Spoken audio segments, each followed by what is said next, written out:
네. 할렐루야. 주일 예배 나오신 여러분 환영합니다. 사랑하고 축복합니다. 우리 유튜브 영상을 보시면서 예배하시는 모든 분들도 환영합니다. 사랑하고 축복합니다.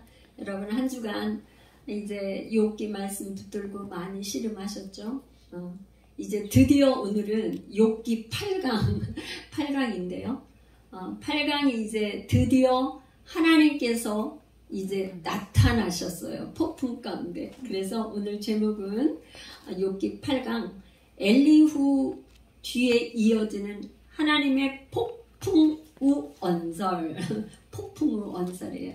예, 폭풍우 언설이 2번 나오는데 오늘은 첫 번째 하나님의 폭풍우 언설인데 여러분들이 이 시간을 통해서 말씀의 큰 은혜를 받으시고 이런 욥과 같은 귀로만 듣던 하나님을 눈으로 보는 이 축복이 여러분들에게 임하시기를 간절히 소원합니다. 할렐루야, 할렐루야. 오늘이 이제 우리가 욥기 본문 40장 1절에서 5절까지 말씀을 읽었는데요. 그 전에 이 하나님의 이제 폭풍 언설이 나오기 전에 엘리후가 나와요. 근데 이 엘리후는 원래 앞에는 우리 이제 욥의 세 친구들이 나왔죠. 엘리바스와 빌닷과 소발. 이 세 친구가 1차, 2차, 3차 3번에 걸쳐서 논쟁을 했어요. 그 3번에 걸쳐서 논쟁을 했는데 이 엘리후는 그중 갑자기 하나님의 폭풍 언설 그 전에 등장을 해가지고 얘기를 하는데 말하자면 욥도 부정하고 제 친구들도 제대로 답변을 못한 거에 대해서 완전히 비판을 하는 그런 얘기를 하는데요. 이 엘리후는 이제 사실은 신학자들 사이에서 여러 가지 이렇게 논쟁이 많이 있는데 그런 건 다 접어두고 이 엘리후의 발언에 대해서 이제 짧게 요약을 한번 제가 이렇게 좀 정리를 해봤어요. 정리를 해봤는데 이 엘리후가 발언을 한 다음에 다른 데에서는 엘리바스나 빌닷과 소발은 얘기할 때마다 욥이 어떻게 했어요? 답변을 했단 말이죠. 답변을. 근데 1차, 2차, 3차 가면서 답변이 벌써 좀 줄어들었는데 특이한 거는 엘리후가 이 발언을 한 이후에는 욥이 전혀 답변을 하지 않았어요. 말하자면 욥은 엘리후가 말하는 거에 대해서 답변을 할 가치가 없다. 난 더 이상 엘리후가 얘기하는 거에서는 답변할 가치조차도 없기 때문에 말을 안 하겠다. 그런 거야. 왜 그러냐? 이 지금 엘리후는요. 하나님의 지혜 앞에 완전히 실패한 인간의 지혜죠. 무슨 얘기냐면 욥은 어떻게 되냐면 전무후무, 전에도 없었고 후에도 없는 사람이 하나님 앞에 이게 신인 법정 소송장을 제출한 상태예요. 하나님 나와보시라고.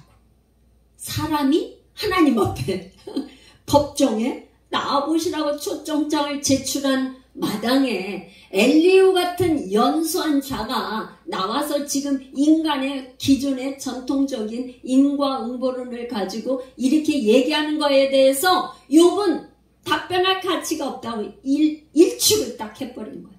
말하자면 이 욥이 그렇게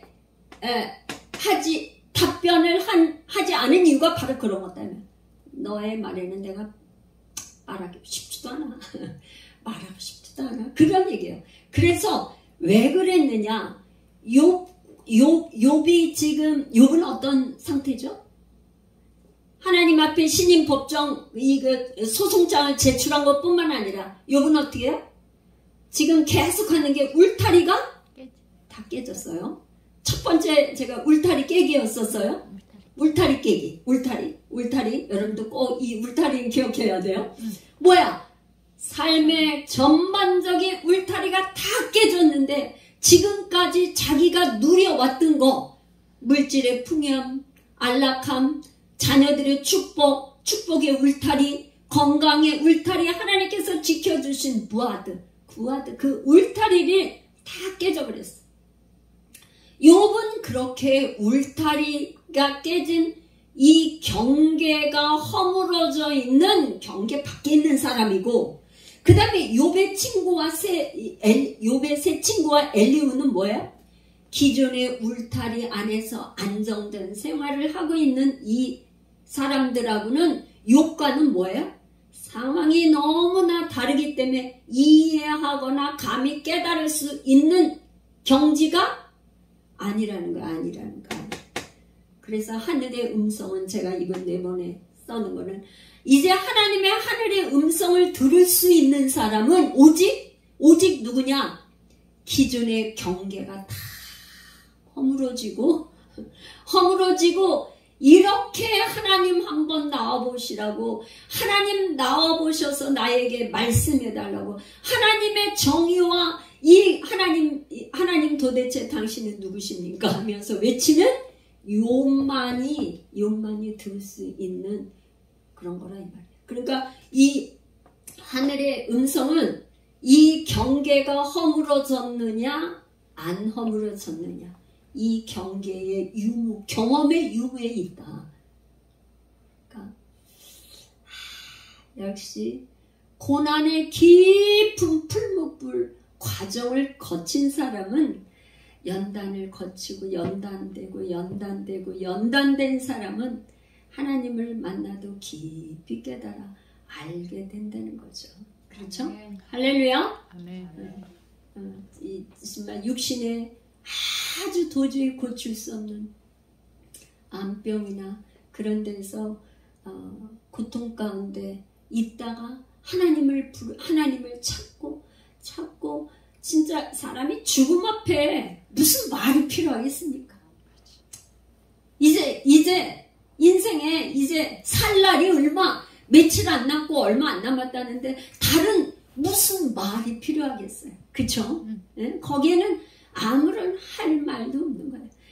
기존 건강한 사람이 와서 지금 뭐가 어쩌고 당신이 뭐 어쩌고, 아무런 거기에 대화할 수가 없는 거죠. 욥은 그래서 친구들과는 대화의 상대가 안 되니까 하나님 나와보세요, 그렇게 얘기를 했던 거예요. 할렐루야. 아멘. 그래서 이제 이 엘리후는 이제 그걸로 끝나고 드디어 이 폭풍 가운데 이제 하나님이 등장을 하셨어요. 그래서 이제 근데 이 폭풍 가운데 하나님이 등장을 하셨는데요. 특이한 거는 원래 이제 그 구약 성경에서 이렇게 막 이렇게 불평을 하거나 불만하고, 하나님 어쩜 이럴 수가 있어요, 뭐 하나님 날 건져주세요, 뭐 이러면서 할 때 이 구원 신탁은 이쪽에다 쓰기 쓸데없는데, 구원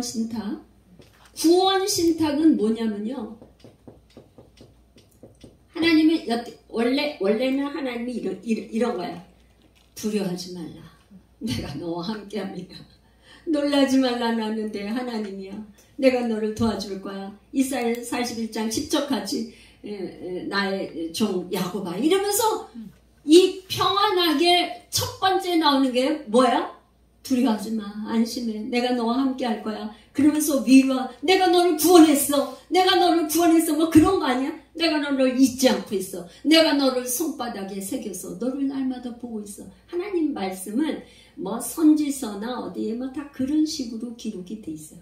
그런데 이 욥기는 달라요.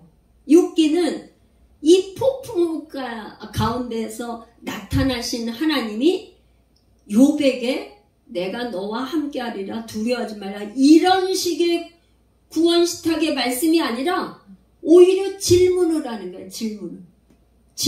그러니까 전혀 달라. 왜 그래요? 왜 그럴까요? 욥은 지금까지 하나님 앞에 질문으로 계속 하나님 앞에 질문한 게 있어요. 근데 하나님은요, 말씀을 하실 때한테는 그 사람이 질문한 거에 대해서 그대로 답변을 할 수도 있는데, 이 지금 욥에게 전혀 다른 걸 얘기해. 뭘 내느냐? 창조에 대해서, 창조 세계, 자연의 세계에 대해서 내가 아느냐고 질문을 하면서 오히려 욥에게 질문을 하는 거예요. 답변을 주시는 게 아니라 질문을 해. 조금 다르죠. 좀 의아하지 않습니까? 그래서 이제 요거에 대해서 나누면서 제가 발제물에 Q&A 질문하기, 답하기를 이렇게 쭉 이제 올려놨는데 한번 이제 그거를 이렇게 보면서 우리 한번 이렇게 나눠볼까? 하나님께서는 왜 그러면 폭풍 가운데서 나타나셨을까? 폭풍. 그런데 이 폭풍우는 제가 지난 시간에도 얘기했지만 하나님께서는 임재하실 때 바람처럼 구름처럼 뭐 이렇게 하시는데 이 욥이 어떤 식으로 얘기했냐면은 이 지금 9장 17절에 욥 자신이 그가 폭풍으로 나를 치시고 라고 탄식을 했어요.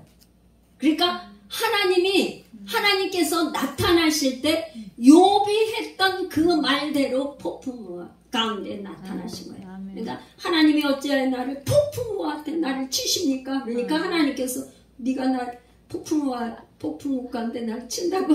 그러니까 폭풍우 가운데 나타나신 바로 하나님의 임재를 나타나는데 이게 새하라 이 완전히 돌개바람 이런 바람 가운데 나타나는데요. 이거는 말하자면 하나님이 질문을 하는 거는 욥에게 뭔가 교육을 대답을 통해서 질문하고 대답하는 요 형식을 가지고 뭔가 하나님이 깨닫게 하고 의도하고자 깨닫는 의도 깨닫게 하고자 하는 교육의 의도를 가지고 있다 이 말이에요. 아멘. 제가 이제 성경 공부할 때도 여러분들에게 이렇게 질문을 하잖아요. 이렇게 질문하는 건 여러분들이 잠시라도 좀 생각을 하게끔 만들어 주는 거예요. 그래서 상담을 하는 거는 뭐냐면 상담을 하는 거는 계속 그 사람에게 아주 적절한 질문을 해서 그 사람으로 인해서 자기가 스스로 깨닫고 얘기를 하게끔 하는 거, 그게 좋은 상담이에요. 그러니까 상담자가 자꾸 말을 많이 해주는 게 좋은 상담이 아니라 상담하러 온 내담자가 스스로 깨닫고 이 상담자 앞에서 자기의 문제를 토로하고 자기 속에 있는 거를 많이 내놓는 거, 그게 좋은 상담, 발전적으로 이루어요. 그러니까 자기가 깨달아서 알아서 입으로 내놓은 것만 그게 말하자면 발전. 뭔가 발전할 수 있는 계기가 된다 이 말이에요. 그러니까 하나님께서는 얼마나 지금 욥을 창조하시는 하나님이 욥에 대해서 얼마나 잘 아시겠어요, 그죠?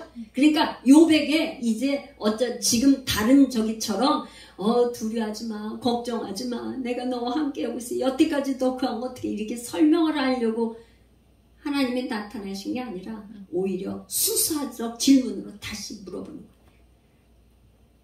교육적 의도로 그렇게 했단 말이에요. 그러면서 뭘 하냐면 38장 2절에 우리 이제 38장 성경을 한번 옆에 욥기 38장을 이렇게 이제 드디어 하나님의 폭풍 가운데 나타나신 하나님을 말씀을 옆에 이렇게 보면서 우리 말씀을 보면서 하겠습니다.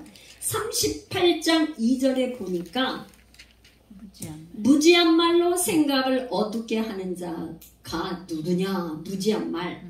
그러니까 이 욥에게 지금 무지한 말, 욥이 지식이 없는 말을 했다 이 말이에요. 너 잘 알지 못하면서 너가 말을 했어. 그렇게 말한 내가 누구냐? 너 누구야? 욥에게 말하자면 정체성을 이렇게 깨닫게 하는 거야. 너가 도대체 누구야? 너 잘 알지도 못하면서 하나님 앞에 감히 나한테 이렇게 얘기하는 너의 정체성은 도대체 너 누구냐? 너 욥은 누구야? 욥에게 다시 묻는 거야. 넌 누군데? 넌 누구야? 그러면서 욥의 어떤 정체성을 묻고 있어요. 그러니까 하나님의 세상 섭리에 대해서 욥이 물어봤는데 하나님은 욥에게 다시 물어보는 거예요. 너는 누구야? 그러면서 3절에 가니까 대장부처럼 허리를 묶고 내가 내게 묻는 것을 대답할지어다. 찐이라 이렇게 하는데 이 대장부처럼 허리를 동이고 라는 표현은 이제 40장의 치절을 똑같이 반복해서 또 나와요. 앞에 38장 40장에 똑같이 두 번 나오는데 이거는 이제 예레미야 1장 17절에도 예레미야 그 선지자에게도 이렇게 하나님께서 말씀을 하셨어요. 처음 부를 때 너는 내 허리를 동이고 일어나 내가 내게 명령한 바를 다 그들에게 말하라. 이거는 새로운 예언자적 사명으로 나아갈 때 하나님이 부를 때 이렇게 부르셨던 표현이에요. 언어 표현. 하나님께서 그렇게 부르셨단 말이에요. 예레미야에게도 그렇게 하셨던 것처럼 이 욥을 희한하게 어떻게 했나고 대장부처럼 허리를 동이고 나에게 대답을 하라고. 이 표현은 이게 좀 무슨 말이야. 우리는 이렇게 하는데 어떻게 해요? 구약 성서에 기록한 이 전례나 이런 걸 보면 예언자들을 부를 때 예언자들을 처음 사명자로 부를 때 이렇게 하나님께서 부르셨다는 거예요. 욥을 어떻게? 사명자로 부르셨다. 그러니까 하나님의 초청문이에요. 초청. 하나님께서 예언자적 사명자를 지금 초청하는 거예요. 우리는 이 말이 생소하고 어색하고 이게 무슨가. 그런데 하나님은 욥을 사명자, 예언자적인 그런 사명자로 초청을 하고 있는 거예요. 그 다음에 이제 4절에 가니까 뭐냐면 내가 땅에 기초를 놓을 때 내가 어디 있었느냐 내가 깨달아 알았거든 말할지니라. 이거는 이제 말하자면 이제 신학자들이 이거에 대해서 해석이나 뭐 이런 게 다 달라요. 이렇게 조금씩 이렇게 다르고 이렇게 하는데 말하자면 이렇게 욥을 상당히 이렇게 낮춰가지고 얘기하고 있다 이렇게 보는 신학자들도 있고 여러 가지 견해가 틀린데 사실은 뭐라냐면 욥은 이미 뭐예요? 기존의 그 울타리 경계가 완전히 허물어진 가운데에서 1차, 2차, 3차 막 다 자녀들 자기 이제 피부병까지 완전히 걸려서 이렇게 죽음의 직전 잇몸만 남아있는 이런 상태에서 상당히 뭐예요? 하나님의 그 세계에 하나님의 그 창조의 질서의 세계에 어느 정도는 깨달아 알고 있는 상태이니까 하나님께서 다시 한번 환기시켜주는 다시 한번 일깨워주기 위해서 이렇게 다시 말씀을 하셨다. 이렇게 볼 수 있어요. 그 다음에 이제 38장의 8절에서 11절에 가면 바다에 대한 단어가 여러 번 나오면서 표현이 나와요. 바다. 여러분 구약성경에서 바다는 뭐냐면 혼돈과 어둠과 무질서 그거를 바다라 그래요. 바다에는 어둠, 바다에는 그 하나님을 대적하는 그런 어둠의 그 혼돈의 세계가 있는 걸로 표현했단 말이에요. 그런데 38장 8절에서 11절까지는 그런 혼돈과 무질서의 그런 악의 그런 걸로 표현을 하고 있지 않아요. 왜? 거기에는 오히려 있잖아요. 구름으로 벤의 저고리를 삼고 흑암으로 이불로 덮어 주어야 할 그런 어떤 유약한 피조물로 그리고 있어요. 구절. 그리고 넘실거리는 파도의 경계를 이렇게 엄하게 통제하는 하나님의 그런 걸 그리고 있고 그래서 이거는 무질서와 혼돈의 이런 세계도 하나님의 그 창조의 세계 애는 아무것도 아니다. 아무것도 아니다. 그거를 보면 우리가 지금 우리 예배 드리기 전에 악한 원수막에 떠나가라고 축사하고 뭐 기도하고 막 이렇게 했잖아요. 여러분, 세상에 있는 세상이 위대해요. 하나님이 더 크신 존재입니다. 하나님이 더 크신 존재. 우리 안에 있는 하나님은 세상에 있는 영보다 더 크신 존재시죠. 왜 그래요? 하나님께서 우리 빌립보서 2장 10절 한번 찾아서 읽고서는 이렇게 다시 한번 해볼까요? 빌립보서 2장 10절. 하늘에 있는 자들과 땅에 있는 자들과 땅 아래에 있는 자들로 모든 무릎을 예수의 이름에 꿇게 하시고 모든 입으로 예수 그리스도를 주라 시인하여 하나님 아버지께 영광을 돌리게 하셨느니라.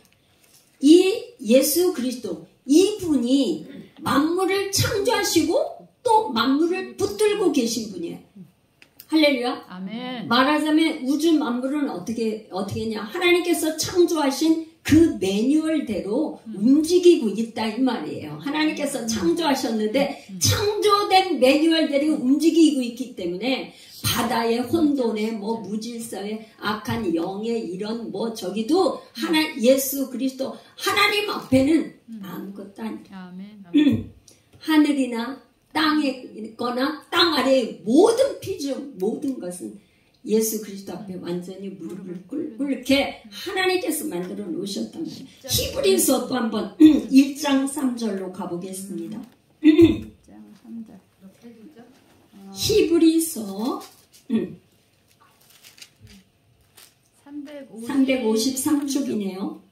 히브리서 1장 3절 353쪽.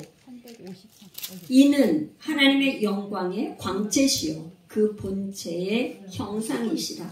그의 능력의 말씀으로 만물을 붙드시며 죄를 정결하게 하는 일을 하시고 높은 곳에 계신 지극히 크신 이의 우편에 앉으셨느니라. 말씀으로 하나님은 우주 만물을 창조하신 것뿐만 아니라 말씀으로 만물을 붙들고 계시대요. 그러니까 하나님께서 만물을 붙들고 계시기 때문에 어떠한 존재도 하나님 앞에 감히 예수 그리스도 앞에 무릎을 꿇지 않을 수 없다. 하나님의 온전한 통치 안에 있다는 거예요. 아멘. 주권은 하나님께 있다는 말이에요. 하나님께서 다 통치하고 계신다는 걸 보여주고 있다는 말이에요. 그래서 이제 38장 5절에는 또 뭐가 있느냐면 38장 그냥 아까 욥기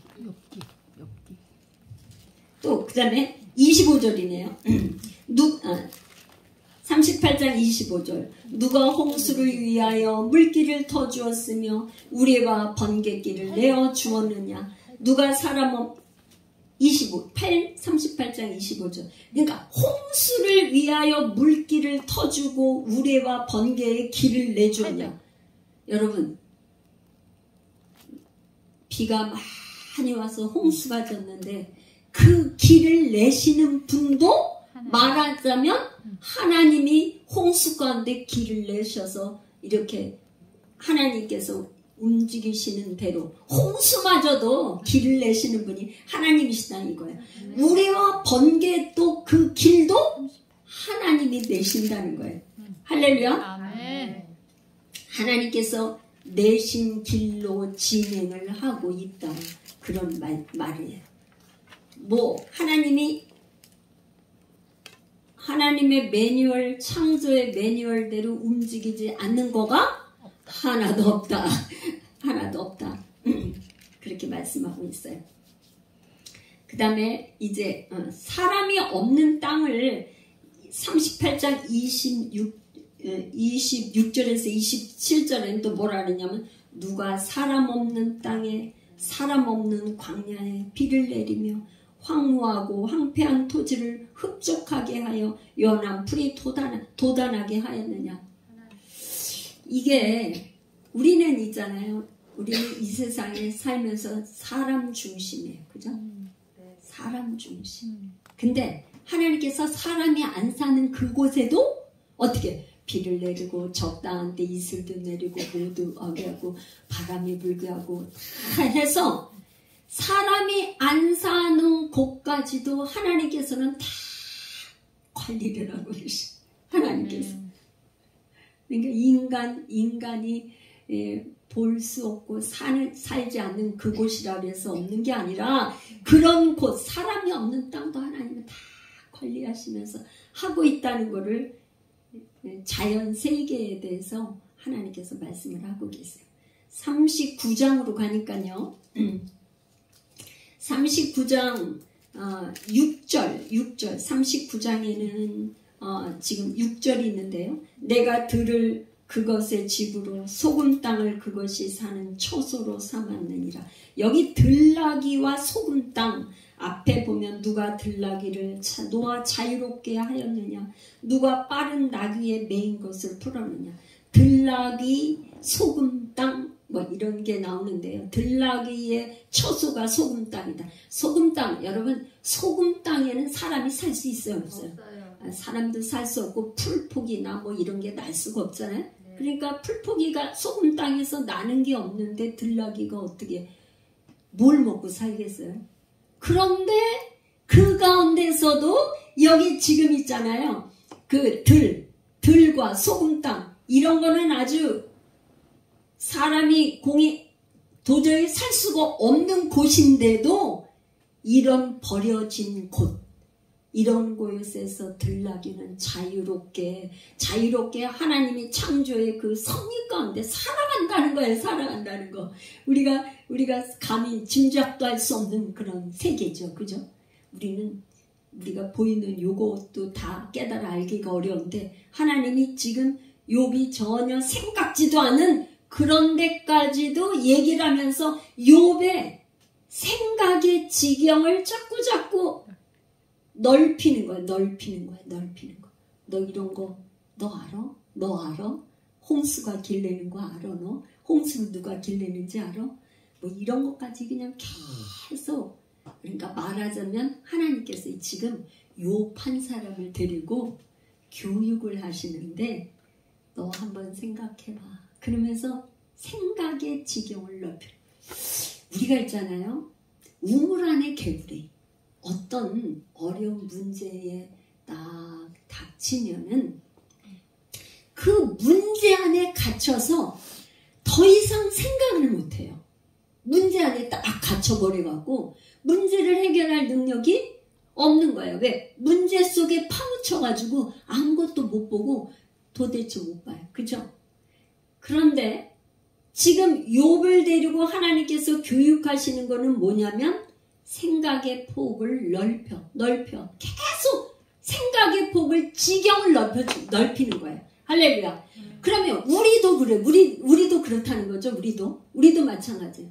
문제 속에 파묻히는 게 아니라 문제 속에 뛰어넘어서 역사하시는 그 하나님을 만나면 문제가 해결이 된다. 아멘. 할렐루야.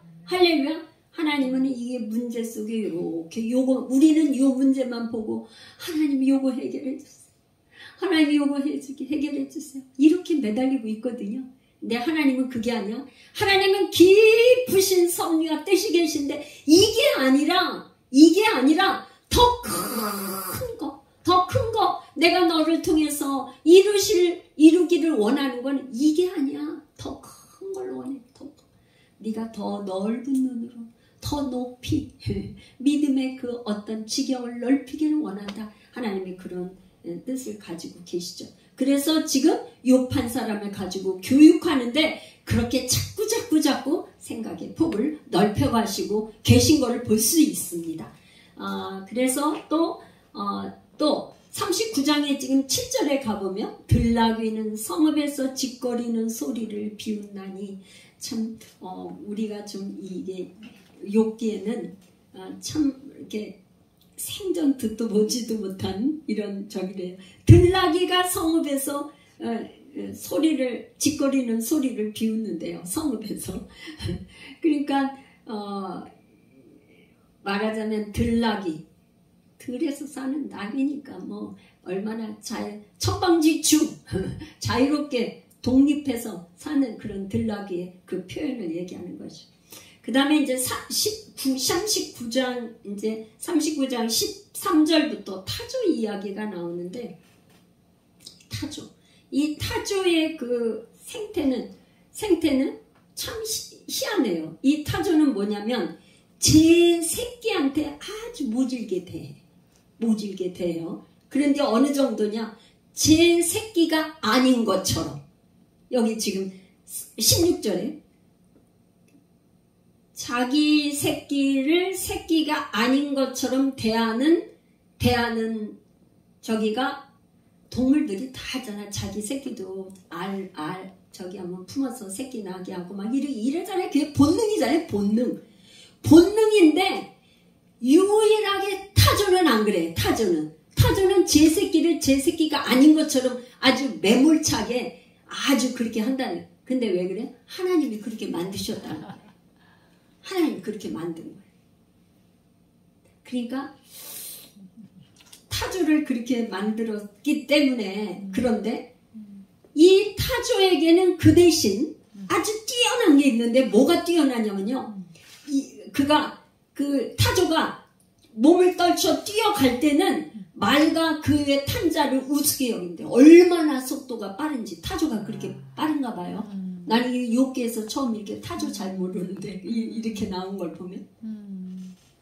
그러니까 우리 사람에 비유해서 한번 생각을 해본다면 어떤 사람은 성품상 저렇다든가 뭐 어떤 기질상 타고난 그런 게 있다면 그 사람의 그 기질이 있는 반면에 잘하는 게 있는 거예요.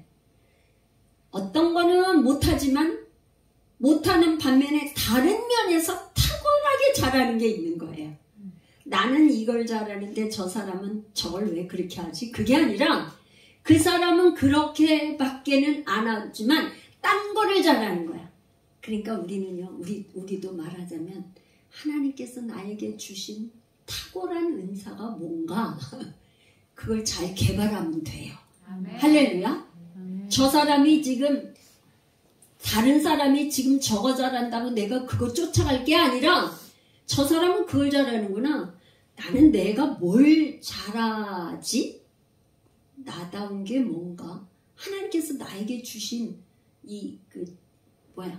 아주 잘하는 주특기, 특기가 뭘까? 그거를 잘 개발해서 확장해서 그걸로 잘 잡으면 성공하는 거죠. 하나님 또 그런 걸로 쓰기를 원하고요. 그쵸? 다 똑같지가 않으니까. 우린 그런 걸 좀 개발할 필요가 있어요. 이 타조를 볼 때마다, 이 욥기를 읽을 때, 저는 타조의 굉장히 은혜를 받았어요.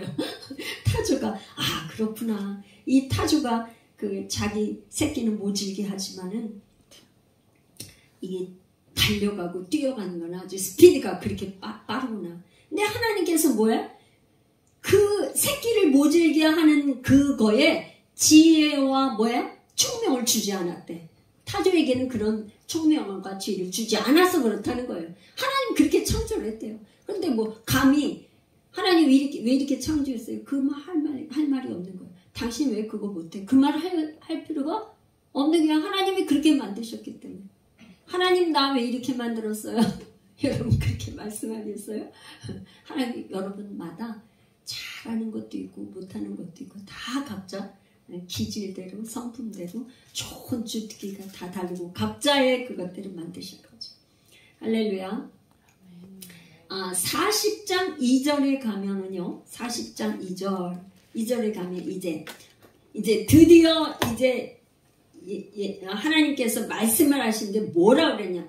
트집 잡는 자가 전능자와 다투겠느냐? 하나님을 탓하는 자는 대답할지니라. 여러분, 우리가 전능하신 하나님 앞에 하나님 잘못됐다고 탓하고 하나님과 이렇게 막 트집 잡고 이렇게 할 수 있어요? 어떻게 하나님 왜 이래요? 막 트집 잡고 이렇게 할 수 있어요? 근데 하나님께서 지금 욥에게 하는 말은 트집 잡는 자가 전능자와 다투겠느냐? 하나님을 탓하는 자는 대답할지라. 요거를 교수님이 안근주 교수님은 의역을 요렇게 해놓으셨더라고요. 전능한 자와 논쟁하는 자, 신을 판단하는 자가 그것을 대답해보라. 트집 잡는 자, 논쟁하는 자 요렇게 하셨는데 사실은 성경의 구약 성경에서 많은 위대한 사람들은 하나님과 이렇게 얘기를 하고 이렇게 직접 이렇게 대면해서 얘기하고 했죠. 모세도 그랬고, 그죠? 하나님께서 사명자를 부를 때는 직접 불러서 얘기를 하고 대화하고 이렇게 했단 말이죠. 그러니까 하나님은 지금 욥을 대화자로 부르신 거예요. 대화자로. 할렐루야. 와. 이렇게 표현을 했지만 너 나를 트집 잡아? 그래, 그럼 너 한번 얘기해봐. 상대를 해주는 게 상대. 아까 욥이 엘리후는 상대를 했어요, 안 했어요? 상대를 안 했잖아요. 답변도 안 하고. 엘리후, 너하고는 상대 안 해. 나는 상대할 가치가 없어. 이렇게 했잖아요. 근데 하나님께서는 욥을 어떻게 해요?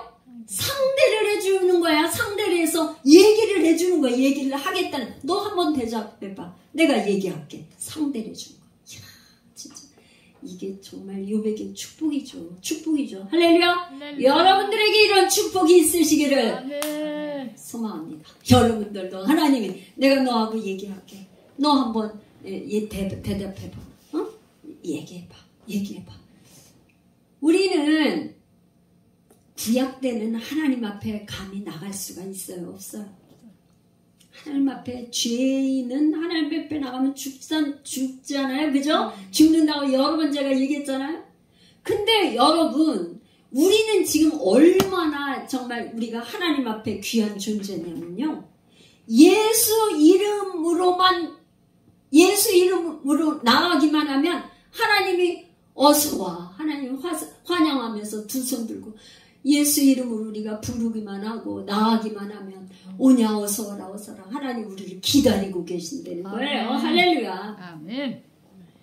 예수 이름으로 나가기만 하면 누구든지 주의 이름을 부르는 자는 구원을 얻으리라. 하나님께서 예수 이름을 부르기만 하면 구원을 받는다는 거예요. 예수 이름. 예수 이름이 얼마나 우리에게 귀합니까? 할렐루야. 아멘. 그래서 이제 욥을 말하자면 욥의 이 정체성, 욥 너가 누구냐? 그러니까 말하자면 너 한번 대답해봐. 내가 너가 어떻게 알고 있는지 내가 너가 얘기하는 거에 대해서 내가 가르쳐 줄게. 그런 의도를 가지고 지금 얘기를 하고 있습니다. 그래서 40장 4절에 보면 뭐라고 그랬냐면 4절 손으로 내 입을 가릴 뿐이로소이다. 이 손으로 입을 가린다는 여러분 코로나 때문에 우리가 입 가리고 기침하고 이렇게 알아봤는데 여기서 손으로 입을 가린다는 거는 감히 하나님 앞에 이게 복종하는 뜻으로 손을 가린다는 그런 의미를 갖고 있죠. 순종하고 복종한다는 그런 의미를 갖고 있어요. 자, 놀라. 감히 어른들 앞에 손을 가리죠. 이렇게.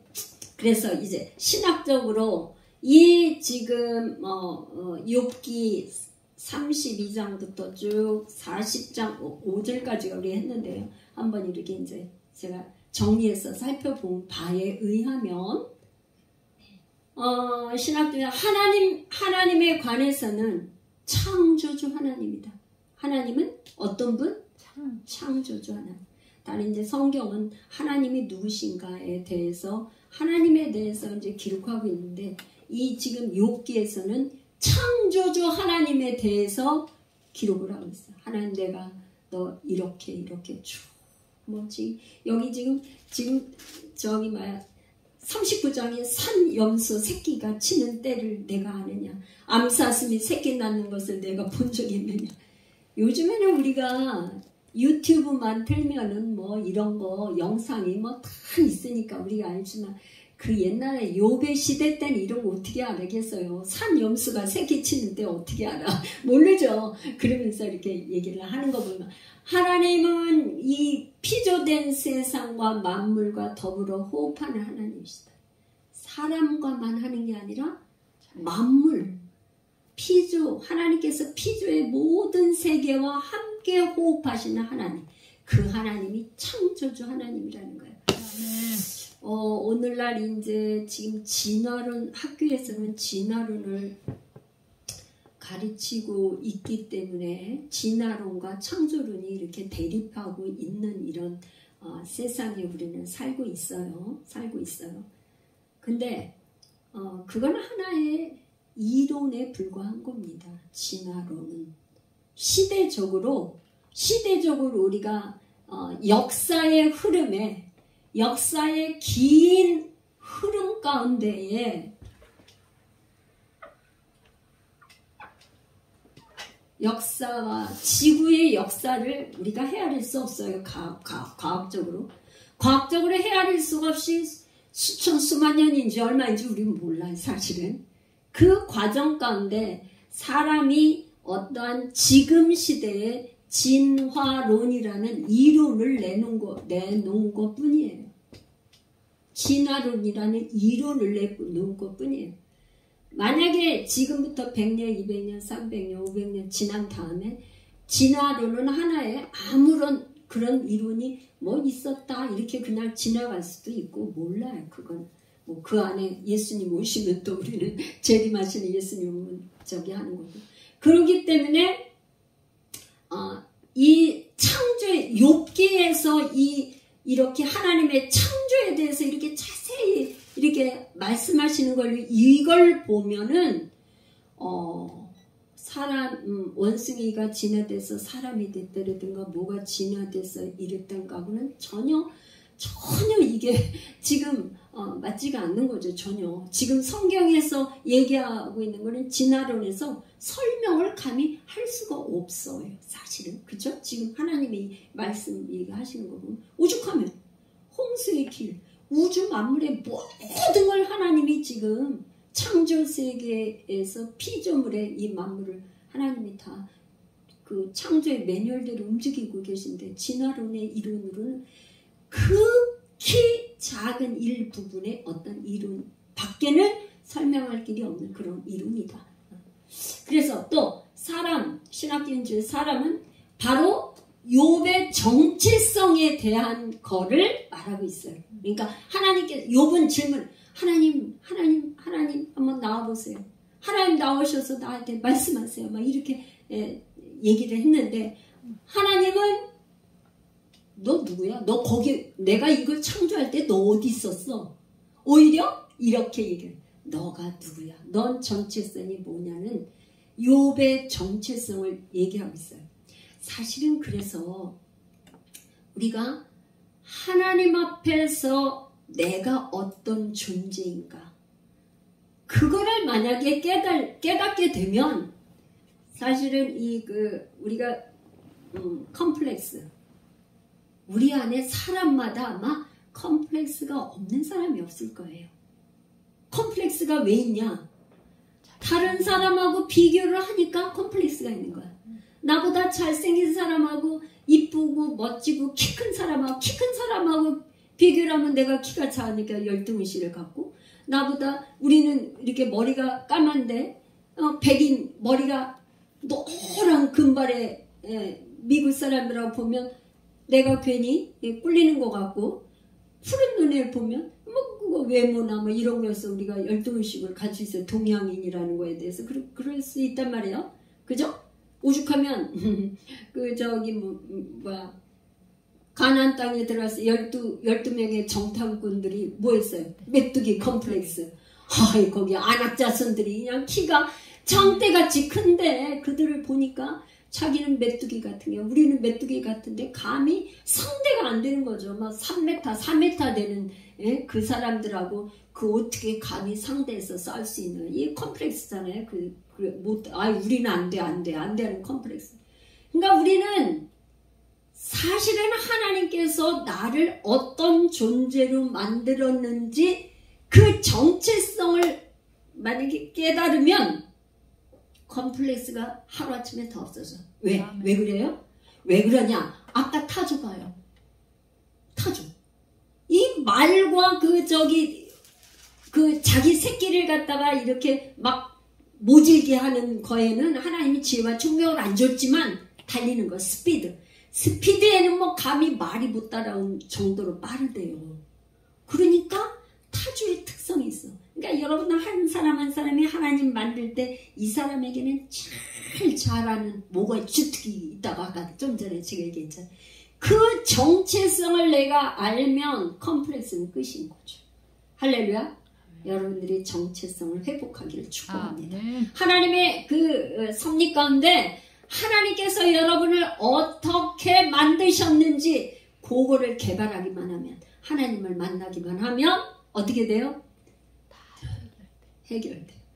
그러면 정말 자존감이 높아지고 프라이드가 생기고 할 수 있다는 자신감이 생기고 그런 거죠. 할렐루야. 네, 우리는 늘 있잖아요. 아, 나는 못해. 이 선지서를 보면요, 하나같이 뭐야? 나는 못해요. 하나님 부르실 때 예언자들이, 선지자들이 다 난 못해요. 모세 부를 때 보세요. 나는요 나이가 80이에요 벌써. 그리고요 나는 말을 못해요. 말 못해요. 말 못해서 안 돼요. 그랬거든요. 모세도 그랬어요. 모세도. 근데 뭐 우리는 말할 거 없죠. 그러니까 여러분 어떻게 해요? 하나님께서는 가자. 너가 누구야? 너가 돼요. 이 질문이 여러분 한 분 한 분에게 하나님이 여러분을 향한 질문이라고 받으시고 한번 생각해 보시면 어떻습니까? 할렐루야. 여러분의 정체성이 발견되는 그런 복된 시간 되기를 축복합니다. 그리고 이제 세계, 이 세계에 하나님께서 우주 만물을 창조하셨는데 여기에 창조 세계에 살 때 사람의 모습은 없어요. 사람의 모습은 없고 동물들만 나온단 말이에요. 창조의 그 만물의 모든 것만데 사람은 없어. 근데 사람은 생각이나 모든 게 인간 중심이에요. 그런데 하나님은 자연 만들어 놓은 그대로 하나님께서 그대로 자연 그대로 그 동물의 특성과 그런 거를 다 인정하고 그 속에 하나님의 계획과 섭리가 있으시다는 걸 말씀하고 계세요.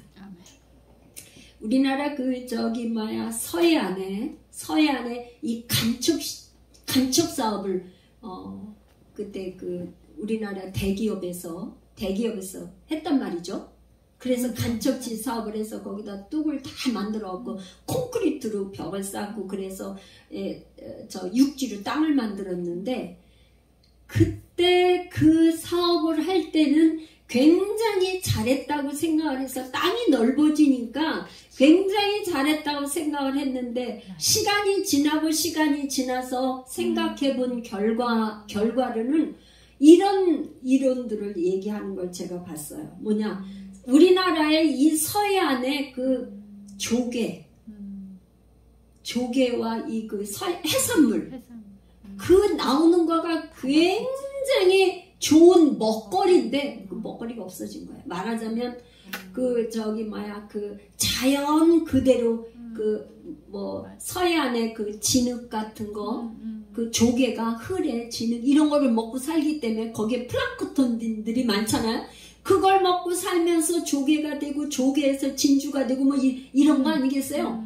근데 그 생태계가 완전히 파손이 파괴돼 버린 거예요.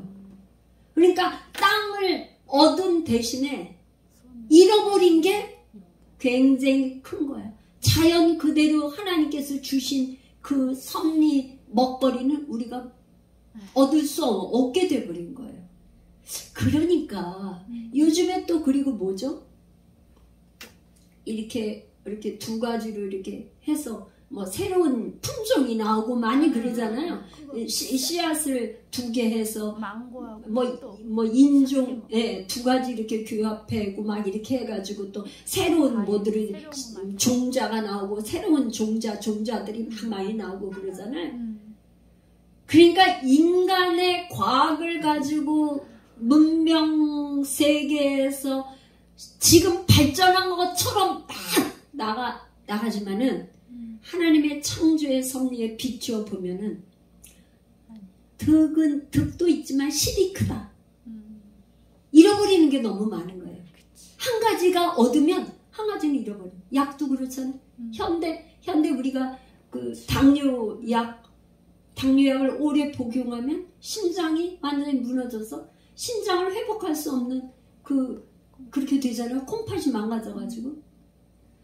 그러니까 정말 있잖아요. 하나님께서 치료를 하시면 완전해요. 아멘. 병도 재발도 하지 않아. 온전한 치유자는 예수님밖에 없어요. 아멘. 할렐루야. 왜? 예수님만이 우리를 만드셨기 때문에 하나님이 치유하시면 재발도 없고 온전하고 하나님께서 주시는 부요는 근심 걱정도 없어요. 할렐루야. 아멘. 완전하신 분은 우리 예수 그리스도 주님밖에 없습니다. 할렐루야. 아멘. 우리가 이제 실천적인 이 메시지를 이렇게 생각을 해봤는데요. 창조세계에 하나님의 이 파노라마에 우리가 자연과 더불어 살기를 우리가 노력해. 지금 환경 파괴가 너무나 심해서 진짜 지금 중국 같은데 막 폭우, 전 세계적으로 막 폭우와 지진과 이런 것들이 나는 건 사실은 우리 사람들이 자연을 훼손하고 파괴해서 그걸로 온 그런 것들이 굉장히 많다고 그래요. 그래서 지금 지구의 온난화라든가 그거가 아주 경계의 수치에 와 있어서 에어컨 트는 거, 인공 이렇게 일회용 쓰는 거 이런 거 철저히 그거 해야 된다고 얼마나 그 환경 운동가들이 지금 얘기하는 거 보면 지구가 심각한 수준에 있어요. 지금 얼마나 심각한 수준. 일회용 비닐로 이런 거 안 써야 되는데 너무나 익숙해 있단 말이죠. 일회용 쓰는 거, 일회용품 썩지도 않고. 할렐루야. 근데 하나님께서 만들어 놓으신 이 자연 그대로 이 섭리 가운데 우리가 잘 적응해서 살아가는 우리의 노력이 필요하다고 봅니다. 그래서 결론으로는 폭풍 가운데 욥에게 현면하셔서 나타나셔서 하나님의 음성을 주신 건 새로운 창조예요. 새 창조가 일어나는 음성이에요. 왜? 여태까지는 귀로만 들었던 음성이 눈으로 보았기 때문에 눈으로 본 듯하게 선명하게 눈으로 봤다는 건 그렇게 깨달았다는 거예요. 그렇게 깨달게 됐다는 거예요. 눈으로 보듯이 깨달았다 이 말이에요. 할렐루야. 그래서 이 지혜의 바람은 욥의 새로운 정체성을 알게 됐는데 하나님은 그 숨은 의도가 욥을 그렇게 교육하기 위해서 그렇게 했다. 근데 욥을 교육하기 위해서 하나님의 허락하심은 육적인 연단과 고난이 너무 크죠? 그렇죠? 네. 진짜 여러분 욥하고 여러분들에게도 지금 어려움이 있고 문제가 있는데 욥처럼 어렵지는 않으실 겁니다. 욥처럼 다 물질을 빼앗기고 자녀들까지 다 죽고 육신의 고통 건강까지 잃어버린 이런 욥의 그런 건 아닌데 하나님은 특별하게 이제 다음 시간으로 욥기가 끝나는데요. 욥기의 마지막에는 욥의 고난이 얼마나 육신의 고난이 컸으면 갑절의 축복을 라고 했을까. 도대체 갑절의 축복의 의미가 무엇인가 이제 다음 시간을 여러분 기대하시고 오시면 되겠습니다.